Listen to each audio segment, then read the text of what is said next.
Well, good morning. I'm Leonardo McClarty, President of the Howard County Chamber, and here once again for Policy Matters, and here with my co-host and Josh Bokee of Comcast, and we're happy to have with us this morning Delegate Trent Kittleman, and so certainly are looking forward to this conversation, and particularly hearing her perspectives on this year's General Assembly session, and certainly. Always are welcome to have Delegate Kittleman, and outside of the fact that she's not shy with sharing her opinions, I think it always is good because we get alternative perspectives, here in Howard County, where for the most part our General Assembly delegation, the 12 of them we've had in the past, it's normally much like in Annapolis, tends to be overwhelmingly Democrat, and so it's always good to have alternative opinions and views or as it relates to policies and what's passed and what didn't pass and why and so forth. So really excited to have her with us this morning. And for those of you that perhaps don't know, Delegate Kittleman has certainly been someone that's been active in public service for a long time, having served both in Annapolis, I guess what we might say on the executive side as relates in the transportation department, but now on the legislative side. And so she's been in Annapolis on the appropriate and was elected in 2014, ultimately went to Annapolis in 2015. And then she currently serves on the Appropriations Committee, which is certainly a big committee in the sense that it reviews legislation related to the state operating and capital budgets, supplementary appropriations, collective bargaining, government personnel matters, higher education. So certainly we'll talk about that a little bit more, as well as when you start talking about bond authorization. So it's a social services. It's a pretty big committee, to say the least. And so I think also considering we've got stimulus money coming into the state, I'm sure that's also going to be dominating committee conversations. And so certainly just want to say welcome to you this morning. Thank you very much. It's a delight to be here. Josh, anything you'd like to add before we get started? Good morning, Leonardo and Delegate Kittleman. On behalf of Comcast, welcome. It's great that you're here this morning. And Comcast, we just want to say that, throughout the pandemic, our priority has been keeping our customers and the community connected. And one of the reasons that we are glad to sponsor these conversations is because it's another way of keeping folks connected to our local delegation. And so with that, we're going to go ahead and dive on in. Excellent. So, this has been kind of a unique session, as we've, discussed with a lot of our General Assembly members. And so kind of from your view, how are things progressing, and what's been perhaps some of the surprises, and how was this whole virtual scene working out, and so forth? The biggest surprise that I've had is how much I actually enjoy our virtual hearings. I didn't think I would, but it has the advantage of allowing a whole lot more people to participate. As far as the House of Delegates is concerned, I'm one of the lucky group that has been banished to the annex. And because of COVID, they divided the House into two groups by lottery. And one group is on the floor, and the other group is in our House office building in a large area that is set up to allow us to sort of communicate with the House floor, and we can see what they're doing and vice versa. But I enjoy it because it's different, and we are sort of the stepkids, because they sometimes have a difficult time in knowing that we want to speak, and we sort of get run over. But those things have smoothed out, and it has really been interesting. That is what I would say most, along with a sense that I've had that gets bigger and smaller as the time goes on. The supermajority obviously has a large influence. They can pretty much do what they want because they can override any gubernatorial veto. So to the extent that they simply pass things that we all vote against is not surprising. but the rules that are set up all favor their supermajority. And I think in this pandemic, we have felt that even more. So can't do much about it, but again, it's of interest. No, certainly. I think there's certainly been some bills that we've have followed that have raised eyebrows to say the least. But kind of talking a little bit about, I guess, maybe your committee and certainly with the stimulus package that was just passed and signed last week. I guess perhaps what conversations are you all having regarding that, in particular, maybe its implications as relates to the budget and so forth? Yeah, I hate to disappoint you, but I am and have been much more of a policy person. There is very little ability to affect the finances of the state. I was a bit unhappy with the amount of input that we have in that committee. Plus, with the Republican governor, he keeps the lid on spending. So we just tweak it around the edges. The one thing that has happened is our chairperson, Delegate Chair McIntosh, told us that we are in a very fortunate position in having now, I hate to say excess funds, there is no such thing, but we have more money than we thought we would, which means that we can do more things with it. Not what I necessarily would want. I think we should give it back to the taxpayers. But the stimulus money has really freed up a big concern that we all had when the pandemic hit.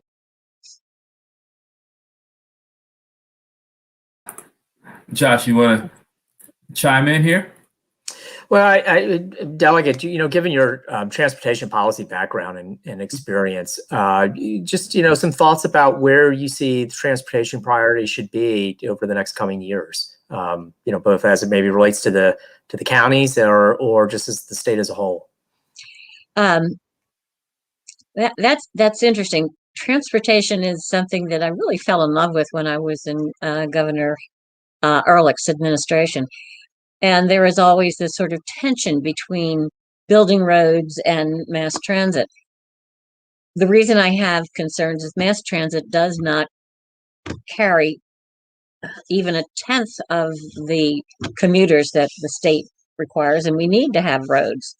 The one particular issue that I recently was educated upon, and which I'm very happy about, is our transit system was judged to be the worst in the nation as far as breakdowns. We have a very good administrator in there now, Administrator Quinn.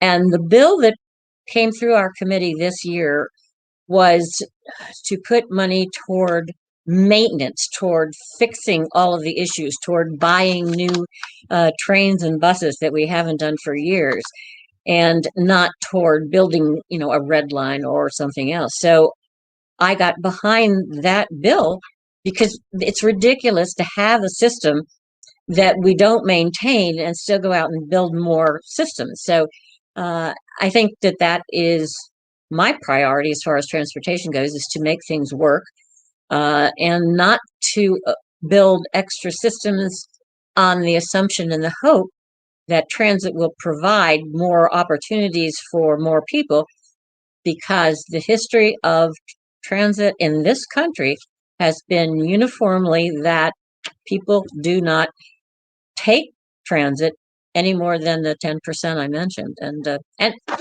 even beyond that, buses ride on roads. So roads are still a very important part of our transportation package. Speaking of transportation, and one of the things I know we talk often about in a broader sense here in Howard County is the need to really further shore up the overall transportation system, and particularly when you look at various people trying to get to and from work, and some of the limitations that folks face, particularly here in Howard County, whether it's that last mile in terms of trying to get from the bus stop to wherever it is that they may be working or living, or if it's just the sheer hours that it's running, or the frequency. And so I'm curious, any conversations that you've been in or having as it relates to, ultimately how we continue to try to shore up, particularly our transportation system here in the county, as we look to try to continue to help folks that really have to rely on transportation or public transportation specifically, because of maybe they don't have a car, or there's only one car in a household of two or three, or what have you. Excuse me. That is a problem. I mean, it has been. The solution, I believe, ultimately will be the self-driving car, because you can have a car come meet you at the end of the bus stop, or you can simply have a car come pick you up and take you where you want to go. When you eliminate the cost of having somebody drive you, that is going to be a huge help to people who need to get around and don't drive. People who are blind and who cannot drive will have that option, and safety will be improved dramatically. I don't know when that's going to happen, and we're not going to sit around and wait, but it's exciting to know there is some hope on the horizon. Can I talk about my real passion being in the legislature? No, absolutely. And I was going to shift to education, because I know that's certainly an area that you have consistently talked about over a number of years, and so I'm gonna let you have at it. Particularly, I mean, I know that's been a big discussion. Obviously here in Howard County, it's always dominating the headlines. It's a big discussion in Annapolis, particularly over the last couple of years with with Kerwin, with how do we fund Kerwin, with that's even tying into the ad tax and everything else. And so certainly interested in hearing your thoughts as it relates to education. Excuse me. I actually got involved in caring about education legislation and how it's working in the state my second year in the legislature, and this has been my sixth year. And I will tell you, it all begins with Baltimore City, and that may sound silly when I represent Howard and Carroll counties, the two best counties and the two best school systems in the state. But the fact that Baltimore City is so very bad, it causes things like Kerwin, which is what, $32 billion. And it's going to be my constituents who are primarily paying for that bill. And I would even be behind it if I thought it would work, but it won't. I almost have difficulty conveying my sense of frustration over the way that city has literally wasted 40 to 50 years of children by not educating them. And you can't miss that. Every day, over the last 3 days, there have been at least 7 or 8 or 9 or 10 headlines talking about things like, here we go. The latest one, calls to shut down city school where a 0.13 GPA ranks near top half of the class in a school in Baltimore City. There's stories about people, who are out and have grown up. There was one, and the headline reads, "He wasn't educated properly. Baltimore City high schooler reads at third grade level." And those are just the tip of the iceberg. I've got pages of that kind of thing going back 3 or 4 years when I started collecting them. And I get frustrated because I know my colleagues in the legislature really care about kids. And I just wish I could convey to them what I know to be true. And that is the fact that there are ways to educate our kids that does not cost virtually anything. And the school choice options ought at least to be given a chance, because even if Kerwin works, it's not going to have an effect for the next 5 years or so. Meanwhile, you've got kids sitting in schools that have failed miserably over and over again. 6 Baltimore schools, no students proficient in state tests. Again, just one of many facts, one of many examples of what is wrong in Baltimore City. And if you look back in the history, It is a sense of being able to implement any plans to do better. Another one of the recent headlines talks about the fact that 6 years ago, the Baltimore City Schools put together a excellence in equity. It is a plan to fix the Baltimore City Schools. Now they find that the plan is great, but none of the things have been implemented. And that happens over and over again. I talk about my constituents, not only do they have to pay a lot, but the biggest issue for my constituents is I keep getting emails and letters telling me, Trent, I love our state. I love Howard County, but I can't stay. I'm retiring and I got to move out. Almost, I'd say at least 40% of the people who email me, who are constituents, that is a big, big factor in their lives. They either have planned to or are really looking at the potential of having to leave the state. And a lot of that comes from the amount of money we spend. When Governor Hogan is no longer in office, it's going to be problematic. I don't know what the next governor will do, but to keep spending down is going to be a real challenge. School systems, education is a huge chunk of that. Let me just, the things that work, and there is, I guess, one more show and tell. I recently read a book. This is the book, Charter Schools and Their Enemies. It's written by Thomas Sowell, who is the most phenomenal 90-year-old African-American philosopher. And he wrote that book 2020. And he has done a study of children in charter schools and in traditional schools in New York City, because there is an exceptional way to compare like groups of kids. Because in New York City, a number of the charter schools are able to house their classes in the same buildings as with the traditional schools. And the results are phenomenal. The charters outperform the traditionals every class, every way. He has 40 different tables showing that data. We have charters in Maryland, and I have a niece who teaches in one of them. The kids who go to them are chosen by lottery. There are always 200 to 300 kids on the waiting list. And to think about that in America, where you have parents who really want their kids to be educated, they want them to be able to go to get them out of a failing school and into a school that can actually educate them, and they can't. They lose the lottery. And that just shouldn't be happening in this country.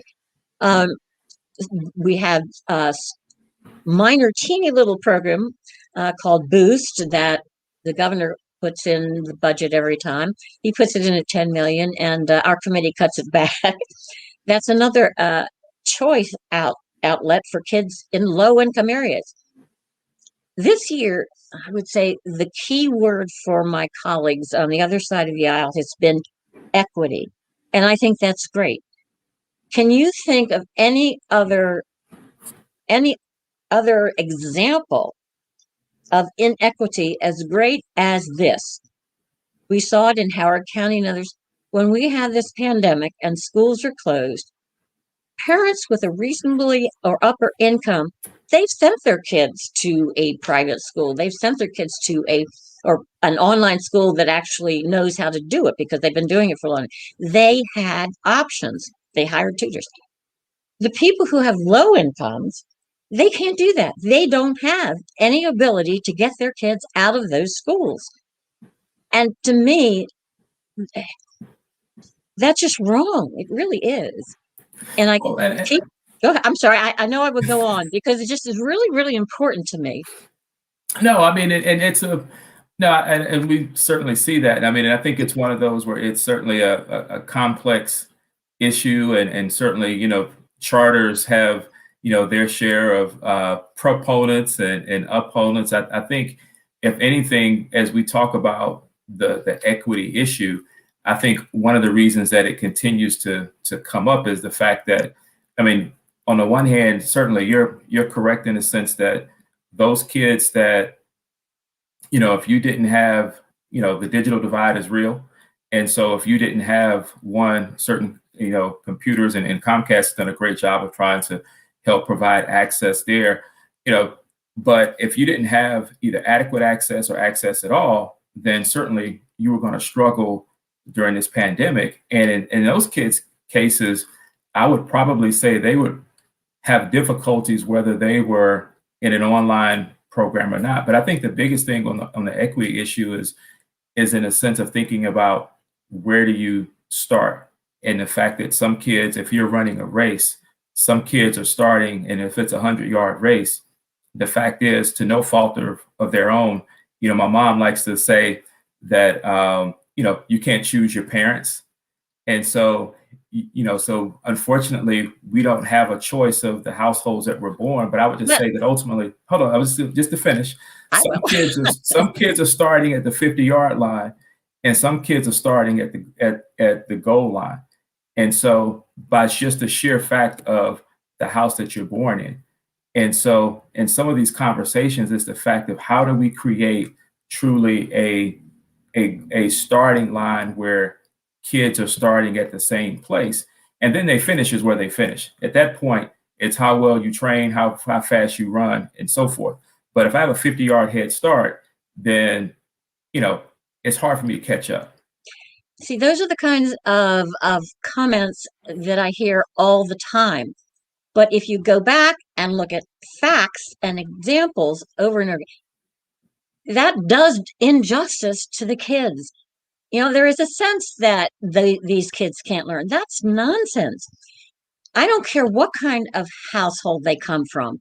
If they get into a school that has some incentive and works, those kids can be educated and they can have a chance at life. I think it's great to try and improve the background and make families have a similar, equity income. That is an extraordinarily difficult thing to do.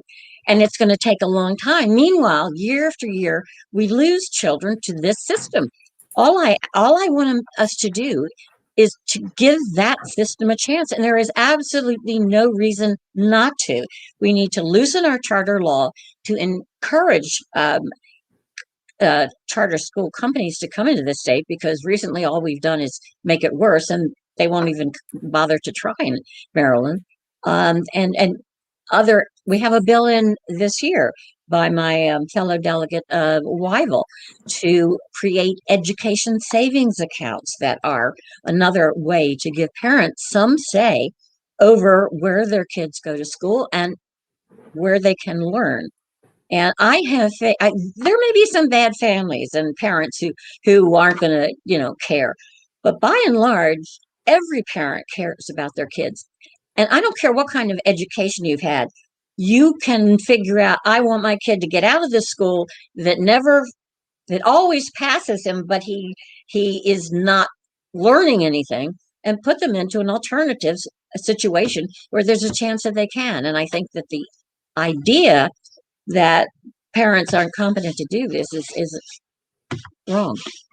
Well, and I don't think at times that, I think the idea is that, parents are, incompetent or what have you. I mean, I think, to your point, I think most parents do want the best for their kids, but I think at the same time, we just can't always underestimate the pull that culture and environment plays. I mean, because let's face it, I think sometimes the kids that, that achieve, let me say it differently.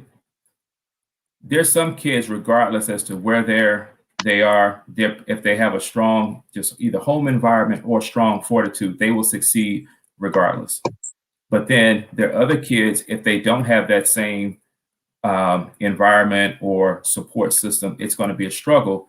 And I just think that we can't just lose sight of the challenges ultimately and the societal gravitational pull that ultimately some kids just have to deal with. I mean, it's a complex, issue and so forth. Certainly, I think that there's something to be said for having opportunities to choose and so forth. I just think at the same time, we have to be mindful of again, some of the circumstances and just truly the role that environment plays. And, at times we're fortunate, obviously, out here, in Howard County and so forth, that some of the challenges, that there are some challenges that we're fortunate to not have to totally deal with. Although I'm sure if Dr. Moderano was probably sitting here, he would probably tell me, but Leonardo, I can tell you a story of this kid and that kid and so forth. So we definitely know that they exist, but speaking just holistically from a comparison standpoint. But no, I mean, I think that it's one that we definitely. I couldn't agree with you more. I think you're absolutely right. But our entire focus should not be on changing the entire culture and to accommodate the fact that there are children who won't be able to excel. There are an awful lot of children now who can or who could or excel, at least learn how to read and how to add and subtract. Those are the kind of things that a lot of schools, and particularly in the city, and it's not just the city, but there's just more evidence that's being studied in the city. They're not even learning the basics. And I guess it's the risk reward. Doing what you suggest, I think, is important. We are putting a lot of emphasis and a lot of money into that concept. But as you say, at the same time, since there are ways to immediately get results for the kids now, we should be taking those. And I will tell you that the single reason that we are not is the teachers' unions. And I think this pandemic has really brought it home to a lot of parents that the teachers' unions are doing exactly what unions are supposed to do. They are pushing for the best deal they can get for their members, the teachers. The issue is that the unions take advantage of their situation and have convinced parents that anything the union wants, it's for the kids. And that simply is not true, as everyone, certainly in Howard County, and I think in Carroll, recognize our kids should have been back in school. For those parents who, are not very uncomfortable with it, but most of us should have the choice to be back in person schools. And it's the teachers union that has prevented and continues to prevent that from happening. And there are an awful lot of angry parents. This is one of those situations where having some degree of choice would pretty much bring the unions around to being a little bit more kid friendly. So I'm hoping that will manifest into some support for the idea of giving parents choices. Yeah. And I'm sorry, go ahead.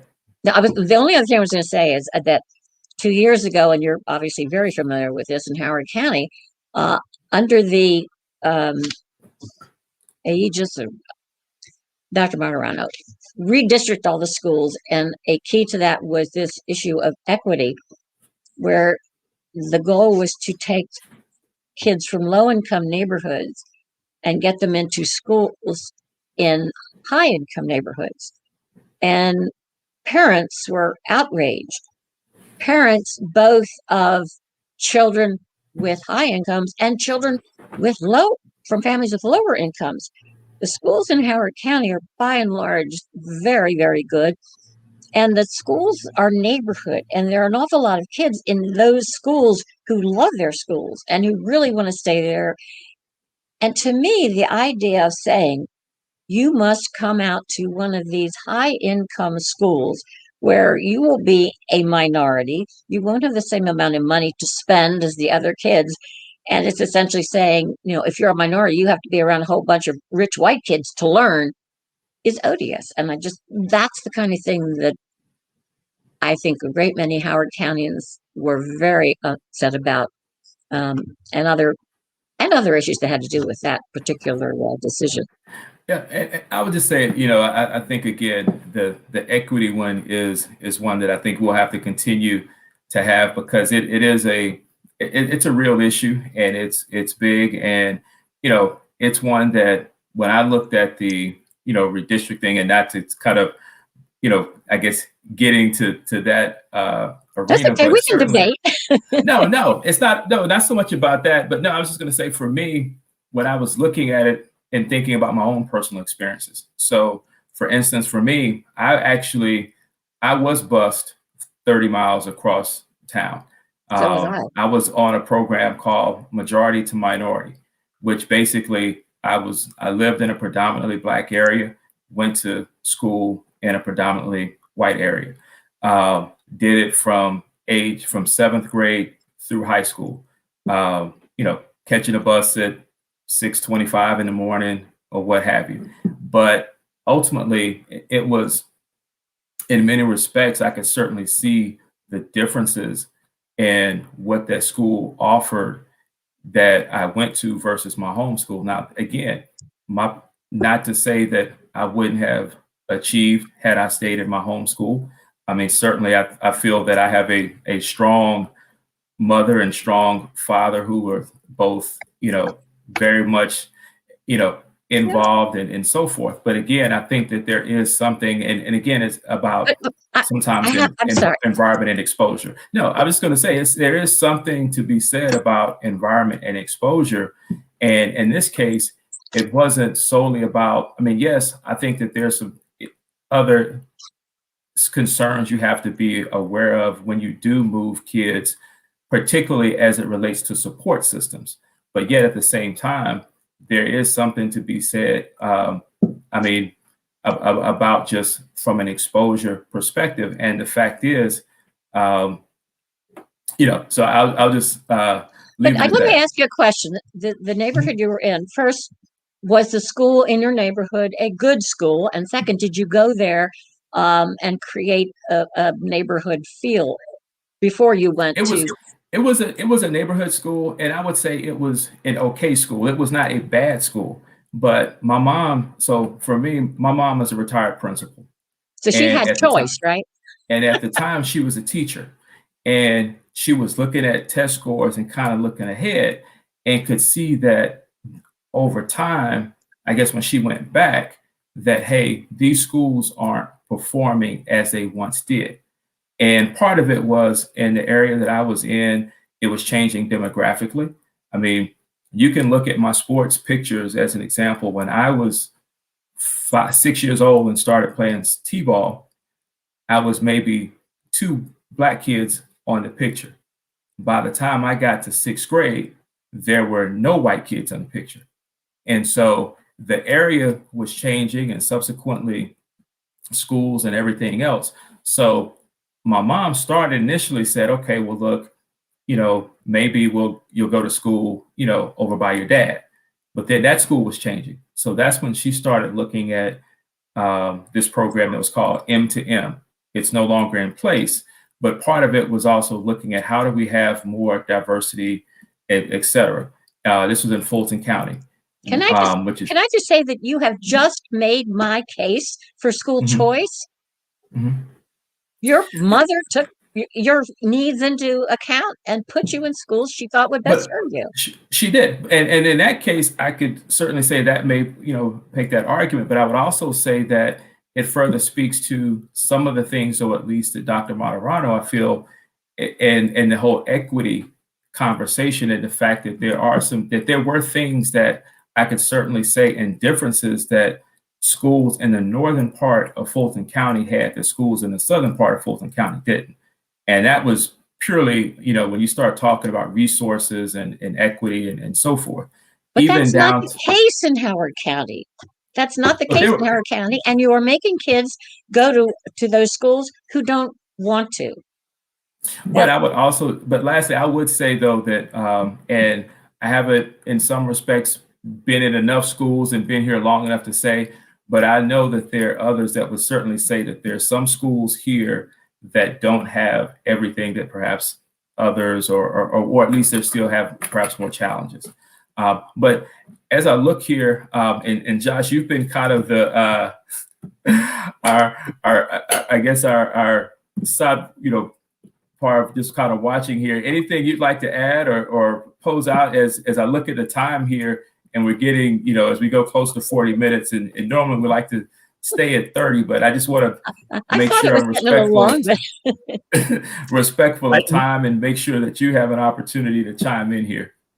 No, I appreciate the discussion, and I know we are short on time, and these are complex issues. My parents are retired public educators, and I think what I do, I think what you see is that regardless, I think of where folks come in terms of from a philosophical standpoint or not, I think we all have a great interest in seeing all of our kids wanting to achieve.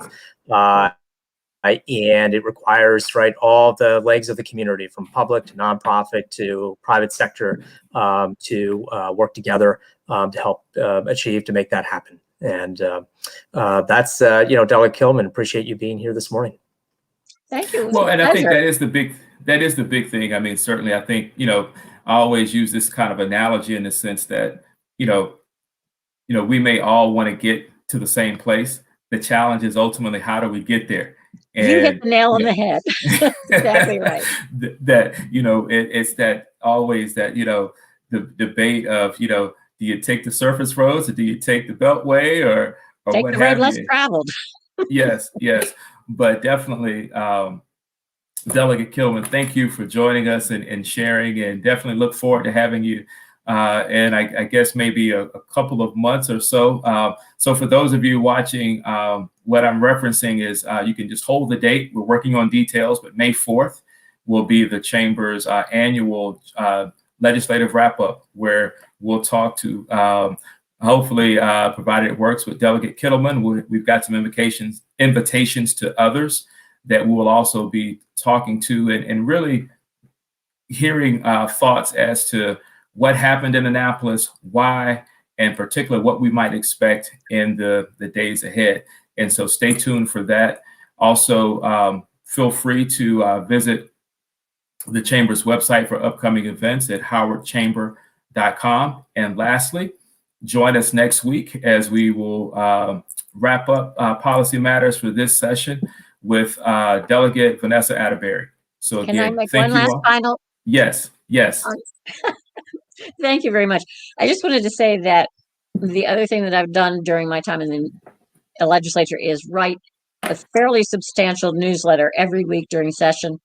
Anybody who would be interested in receiving it, just text me at my official address, or at Trent Kittleman at Verizon.net. I'd love to have you as a subscriber. Thank you. No, and I can definitely say that it is certainly pretty robust and so forth, and definitely gives you a lot to digest, to think about, and so forth. So you can certainly see that a lot goes into it, and certainly, again, thank you for that, because I can certainly say, whereas, some don't send any communications out, you can definitely look forward to yours on a weekly basis. And again, it's going to be pretty in-depth. So thank you all. Thank you all again. And I have placed Delegate Kittleman's email and so forth in the chat feature here. So if you want to subscribe or just have other comments, you can reach out to her. So thank you again, and everyone have a great day. Thank you.